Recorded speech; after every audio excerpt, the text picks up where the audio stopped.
Hey everyone, greetings to you. I'm Anya. You're watching Channel Light Codes again, and today we're talking about transcending judgment. Oh, this is interesting because I feel I do judge quite a lot every now and then. And no conversation, let's be honest, has been better, or no social interaction has been better for judgment on either part. So it is a worthwhile subject. And I want to share in parts, of course, small excerpt of a live channeling of a client session again. And I think this time I need to give you a little bit of more background information so you can follow along. So it was actually the question about lifestyle and diet. So the client in question, they followed a vegetarian lifestyle and they were quite happy with it, but they recently received a healing in the quantum field, and medic team suggested it would be profitable for them to consume a little bit of fish. Client was not happy. They wanted to know how could that be? Isn't vegetarian or vegan lifestyle the better way to go as a light worker? And here we are in the midst of judgment.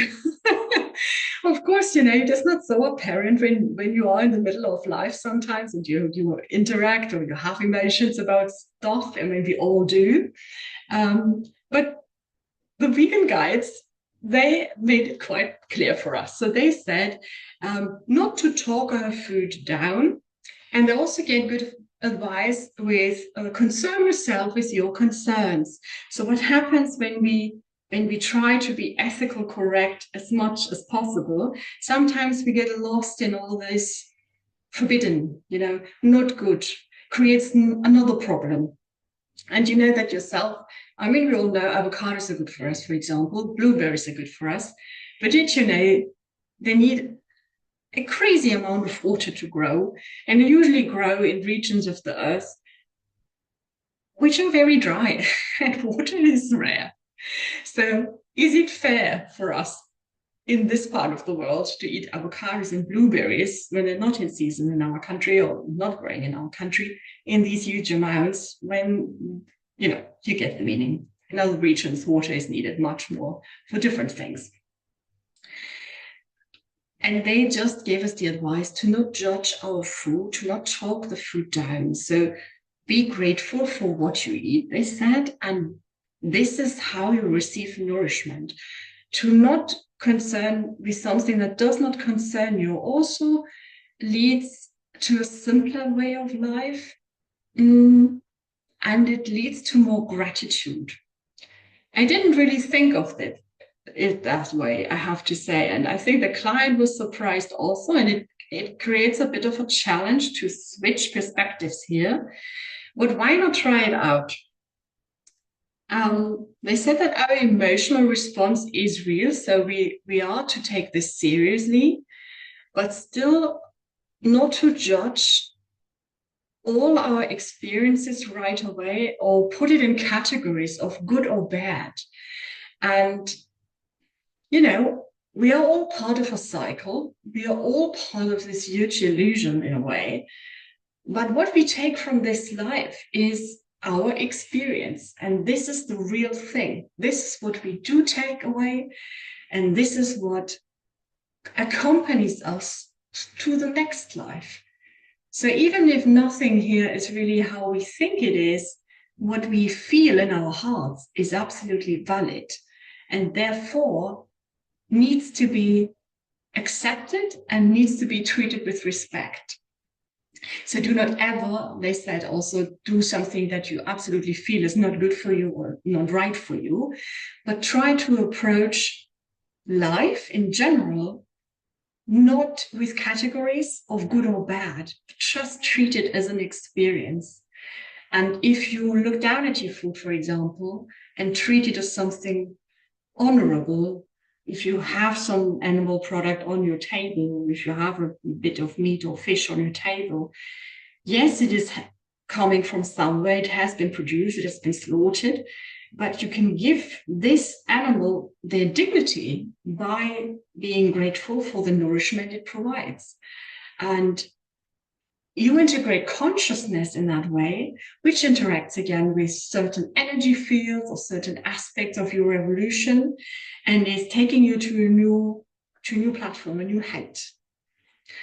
It is very complicated, I will admit that. Therefore, we will dive now into the channeling and hope it will make it much more clearer in the simple words they sometimes use. If you have any questions, if I didn't do a good job explaining this to you, please let me know in the comments and please ask away. I will happily explain what I know, and I will even, if you like, share some little bit of a transcript if you have a specific question. But first, let's see to the channeling. You're here to shed layers and not to realize, this is good or this is bad, because it is all in context of Earth. And Earth gives you a very specific context. Sometimes it can be very good for the greater picture to destroy something, even though it is destruction. And you need to have the experience of those negative vibration, those lower energies. You need to have this experience, because otherwise you do not know how sick they make beings, how much beings suffer from it, how much they carry this around in incarnation over incarnation. So it is profitable to be in those lower energies and experience something like murdering someone. It is profitable in a way, even though it is in the instance, of course, something that brings suffering. It is always only part of a picture, and this picture is always also part of a bigger picture. Ultimately, it goes on and on.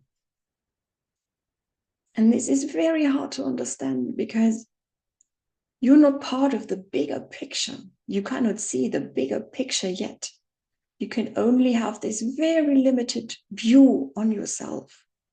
And you have the very limited view of how does it feel to be the other one. You can get hints from watching them. You can get hints from asking them, but you do not feel exactly what they feel. Earth is a place of separation. You are separated from the feelings of the other one. You cannot go into oneness in an instant and be one with them and suffer with them truly. You do not share the same vibration in every moment. This is a place of separation. You're focusing only on little aspects of yourself. You're not your whole being here.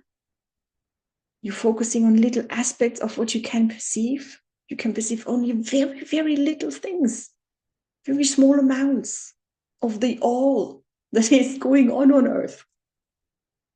You do not know everything, even though you have something internet-y. It is just a very, very condensed experience. It's an experience of limitation in limitation. And your desire to see more, to feel more, to understand more is part of your transcendence. You're transcending the structure of this illusion. You're transcending the story. This is what it is all about, to transcend the story, to lose the story, to forget about it, and just be. Come closer to the very core that is you. And I can say it with so many fancy words, and you can channel until the never-ending day. It is not something you can grasp with your minds. It is something that you have to experience. And yes, you can experience it only in love and with love and through love. And not even the kind that you understand right now. But your thriving towards it is apparent and noticeable. And you do making progress, my dear. Here we are again. I hope you could follow along. I hope you like the calm vegan way to explain things. I find this very helpful. I like that I speak kind of slowly because sometimes it really takes a while to understand what they're meaning. Um, it was for sure sometimes surprising to hear about murder, for example, being an acceptable experience.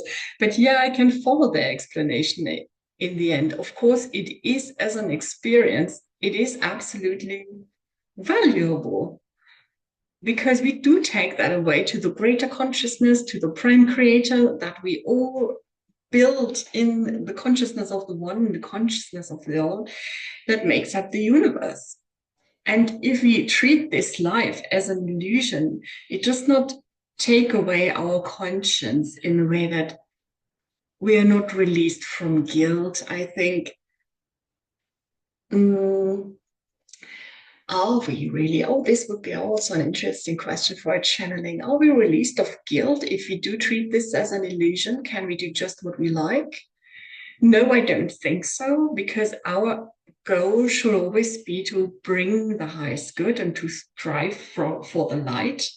I think also that the goal here is really to let go of the story and make as much room as you can for your inner or higher being to come through and just integrate this in this life on earth and anchor in the love.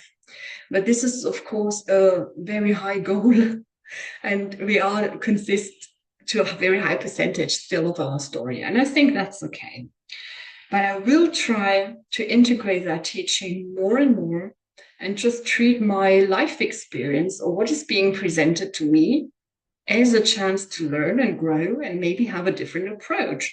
So sometimes we have or we are being presented with challenging moments in our lives, or other people make a decision maybe we wouldn't do or we don't like, and we can still be in love and centered in ourselves and remember, okay, this is their life. They operate within an illusion as well. Maybe their perception is different. Maybe their thinking or approach or learning is different. So they need to do what they need to do. And I need to do what feels right for me. So your inner compass is still active. Think about your gut feeling as your compass, and what feels good and right for you is the best possible solution, the best possible choice you can make. So I hope with this, we have brought a bit light to the topic of judgment. And please let me know how easy or hard this is for you. Do you think about judgment, or is it not something that concerns you? Let me know in the comments. Please give me a like, a subscribe if you have been here still with me. And I'll see you next week for a new channeling. Bye.